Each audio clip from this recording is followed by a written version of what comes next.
Thank you very much. Um, I'm not accustomed to holding my bat in my hand for very long when I was batting for the West Indies. And I've been there for like a few hours. Well, I think we'd be about 200 for one. That's not a score I'm accustomed going into bat, but we're here. But what is there not to like about being in St. Lucia? I've been coming to St. Lucia for many, many years. And let me tell you, it's only 7 months ago that I boarded a boat and decided to go up on the coastline and actually confronted the pitons for the first time. It was a wonderful trip. I remember just going into the little coves and seeing the different fishing villages, all the resorts, not a lot of resorts. And one thing I gathered from my trip is that St. Lucia still belongs to St. Lucia.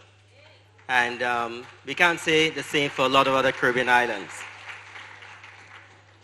Marigot, I got off the boat at the bottom of, I think, just around Sugar Beach. There was a carnival going on at the time.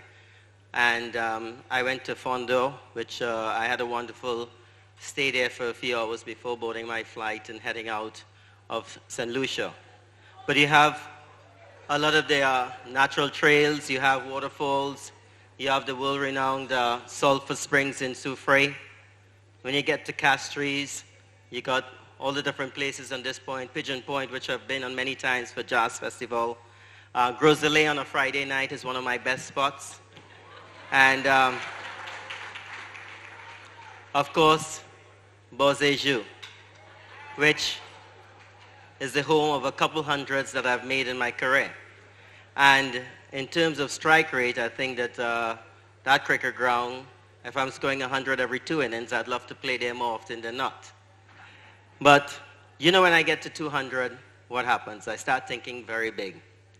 And if you remember, my first 100 was scored in Australia, in Sydney Cricket Ground. And today I have a 21-year-old daughter running around the place called Sydney, thanking me very much that I did not make my first 100 when I made my debut in Lahore, Pakistan.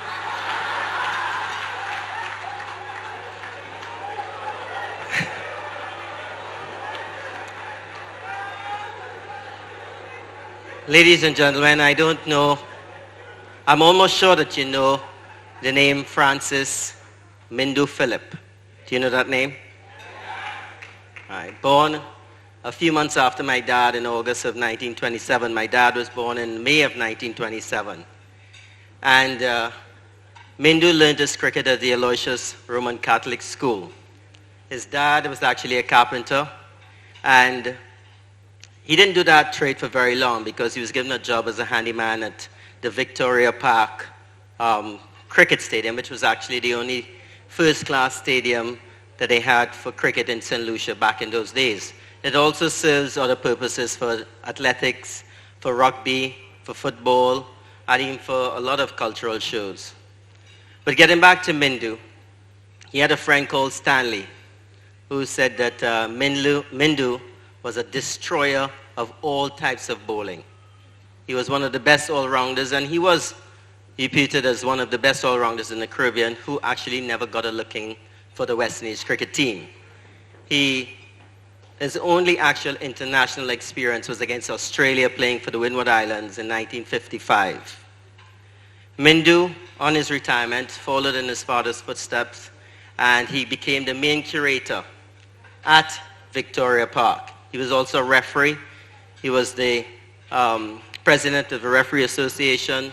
He was the president of Marchand Football Association. He was a national selector and a national hero.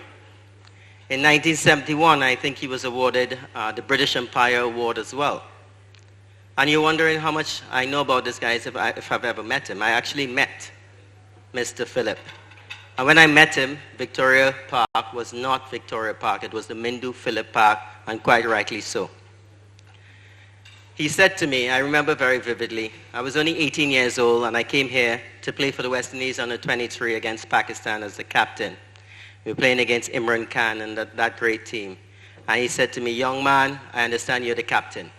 I said, yes. He said, if you win the toss, bat first. This pitch is a batting paradise. Well, I lost the toss, and Pakistan batted for 2 days. And I'm not making any excuses for my 15 runs in both innings, but the pitch crumbled and the great Abdul Qadir, leg spinner from Pakistan, picked up 9 wickets. But it was actually the first time I also got to see a fellow West Indian play called Keith Atherton. And he scored 124 for us against Pakistan, even in a losing effort.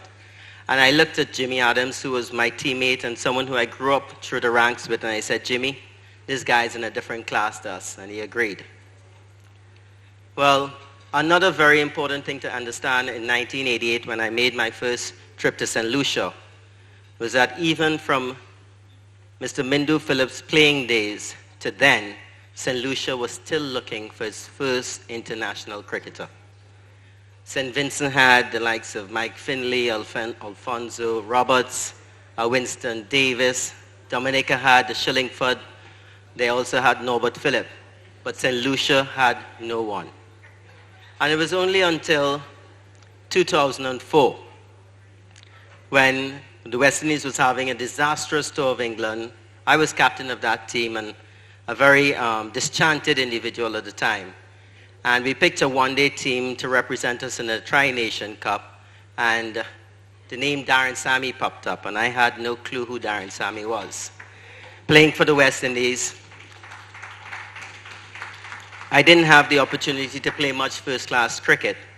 So Darren Sammy was actually forced on me. He actually didn't make a difference because we continued losing. The fact of the matter is, the excuse that he had is that he didn't get picked for any of the matches. We lost that tournament and we went into the Champions Trophy a few weeks later. And again, I sat with the selectors and it was a very short tournament. It was groups of 3, 4 groups of 3. If you lose, you're virtually out of the tournament. And the way we went about picking that team was we picked the 11 players that we felt that could carry us through the tournament, or we pack our bags and go home. And then we pick another 2 or 3 reserves. And we picked the 11, and Darren Sammy was not in the 11. And we picked the 3 reserves, and he was not in the 3 reserves. And I stood up and I said to the selectors, if I can say a few things. Back in those days, you got to remember, I was on the end of my stint as a captain. They were just ready to kick me out. It was just a matter of time. And I said to them that I was in total agreement with the 11 that you picked to play, but I'd like a little change around in the reserve staff. And they said, why? I said, well, I feel that the guys that you've picked, you know, there's a little bit of a negative energy if they are not playing. They tend to not carry the right demeanor that you want in the dressing room. And they said, well, who would you rather play? I'd say I'd rather pick Sylvester Joseph and Darren Sammy. Well, knowing that they weren't going to play in the tournament, the selectors agreed, and we walked into the tournament with Darren Sammy, Sylvester Joseph, and the remainder of players. What I found about Darren Sammy a few weeks earlier when I met him for the first time in the West Indies team is that I'd never seen anyone so enthusiastic about playing for West Indies. He reminded me of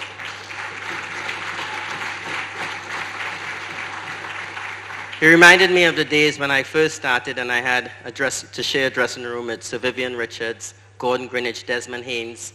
I mean, I was burning with fire just to be in that atmosphere, and Darren Sammy reminded me of that. I remember one of the matches that we were playing in, and one of the bowlers, even before he signaled for a towel or water, Darren Sammy was on the boundary line with it. And that is the sort of individual that you'd want around any dressing room. And we went on and we won that tournament. And I looked at Darren and I said, you know what? You're definitely going to be a part of any West Indies team that I'm picking in the future. Darren Sammy didn't just go on to be a part of any West Indies team that I picked in the future. He went on to become captain. And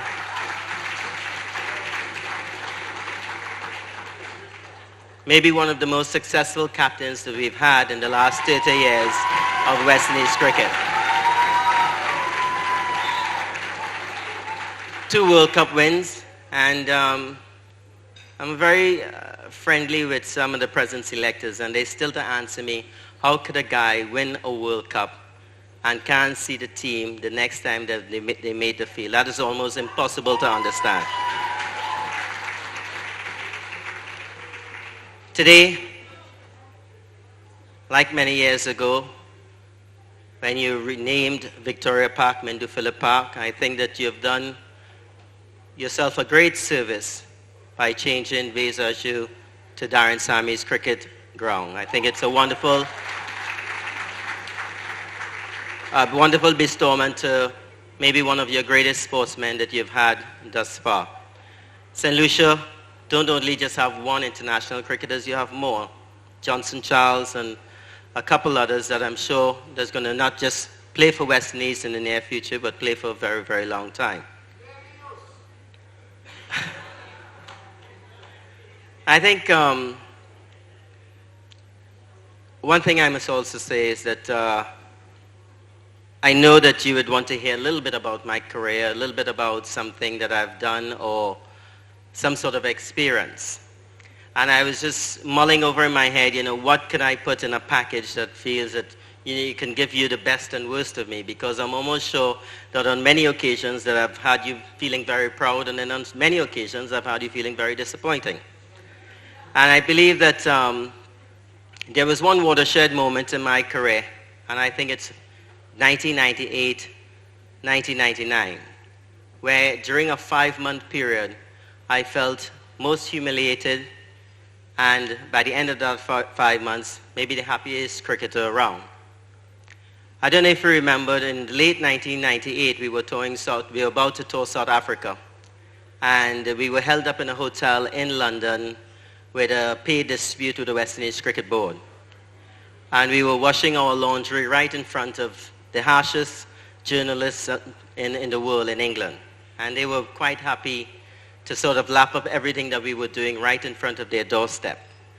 And it was not a very proud moment for me or for any West Indian at the time, but it was something that we felt that we needed to do, and we felt very strongly about it. And I don't believe that it's something that we should go into right at this moment.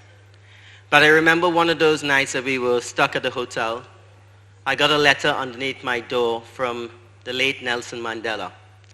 And he said in his letter that all of South Africa was looking forward to seeing the world champions at play in South Africa. Could you please consider?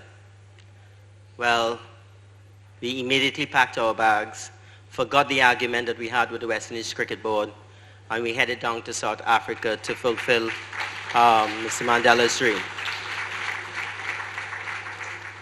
Whilst in South Africa, though, cricket was very much secondary on the guys' mind at the time, and we were beaten 5-0 in the test series, and we were beaten 6-1 in the one-day series. Humiliating defeat. And as captain, of course, I felt the brunt of it. I remember coming back to the West Indies and not expecting to be captain. I expected to be sacked because of all the tumultuous times that we had, the results that we had. But I don't know if the first test match being in Trinidad and Tobago against Australia played a part. Because in 1992-93, I remember Anderson Cummins got dropped from the West Indies team when we were playing South Africa for the first time in Barbados. And we played to an empty stadium. So maybe the West Indies Cricket Board felt, well, you know what? They're playing against Australia. Let's put him on probation for 2 test matches, and then we'll get rid of him. Well, in the first test match in Trinidad, in the 4th innings, we got bowled out for 51. So that's 6 on a trot, and I have 1 test match left as a captain. And the media made sure and mentioned it. They wanted to know if I was going to play, if I get sacked as captain, what am I going to do with my career? And playing for the West Indies was the number one thing that I've always wanted to do, and I was always going to play. We arrived in Jamaica for the 2nd test match, and I was booed walking on to take the toss with Steve Waugh. He was surprised, the Australian captain. And he won the toss, and Australia decided to bat.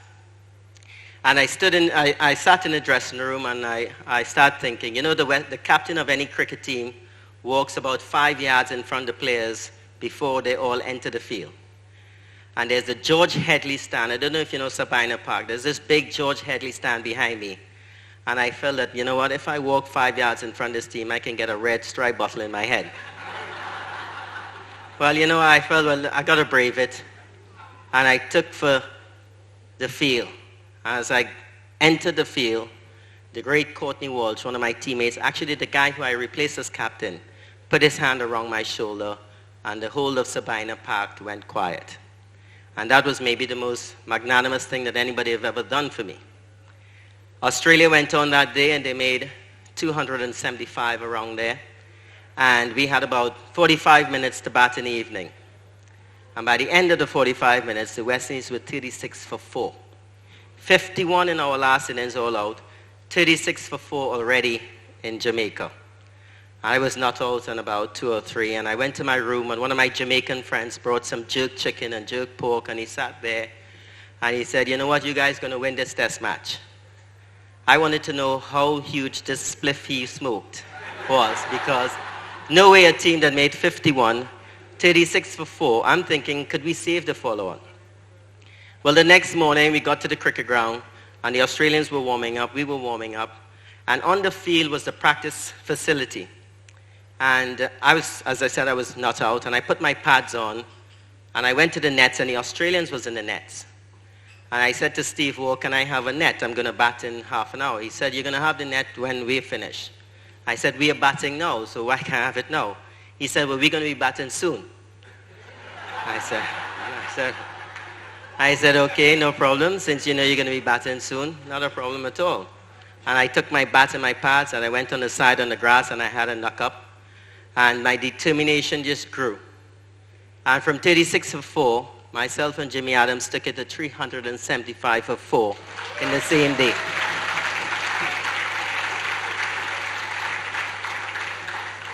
I looked at Steve-O when I was walking off the field at the end of the second. I said, it looks like you're still batting. But we went on to win that test match. And of course, the president of the West Indies Cricket Board at the time came to me and he said, you know, how long do you want a captain for? We went on to Barbados. And I don't know if you guys remember, I think the Wisden said it's maybe one of the greatest test matches that ever played. I'm not going to go through the whole match, but I'm going to go through the fact that when I saw Courtney Walsh, the last batsman, walking down the stairs, and we had 6 runs to make, I was batting in the middle and I was in total panic. Because Courtney Walsh cannot bat. I met Courtney Walsh halfway. I said to Courtney, he said, don't tell me anything. I'm not getting out, so as long as I'm not getting out, you don't get out, we're going to win this match. And Courtney Walsh had 4 balls to face in that over that he walked in. And there was a ball, if you go back and look on YouTube, there's a ball that he trapped behind his back at his ankle that was going to ricochet into middle and leg stump. I don't know how he did it. He doesn't even know how he did it. Courtney Walsh survived, and we won maybe the most amazing test match ever played in the Caribbean.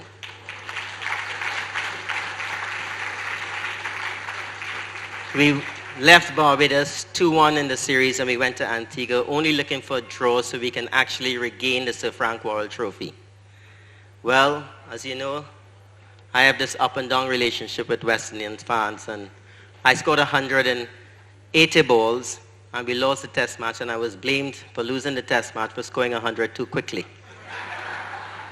I've never heard that one before, but Australia won the test match, and the series was drawn 2-2, and they retained the Sir Frank Worrell Trophy, but it was definitely a 5-month period of maybe my lowest in my career, and then to be at the highest point, playing in a series that I would never, ever forget.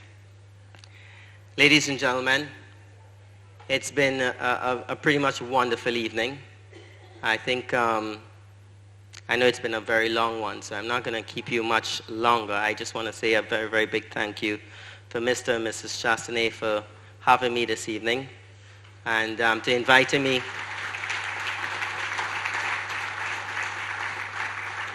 me amongst all you distinguished guests to actually say a few words. And I was very nervous about it, but I felt that it's something that I had to do. I couldn't get out of it. Rendra, thank you for setting me up. I also want you guys to know that outside of cricket, I've gained a very, very close friend from St. Lucia, and his name is Earl Ball Hug Jean. I just want to say to Earl,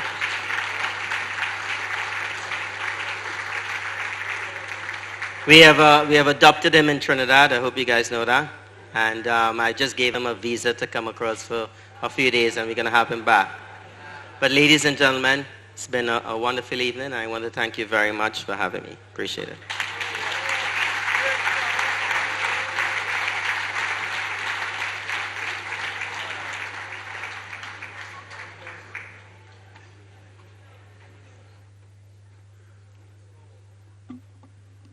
Wow, what a Caribbean man.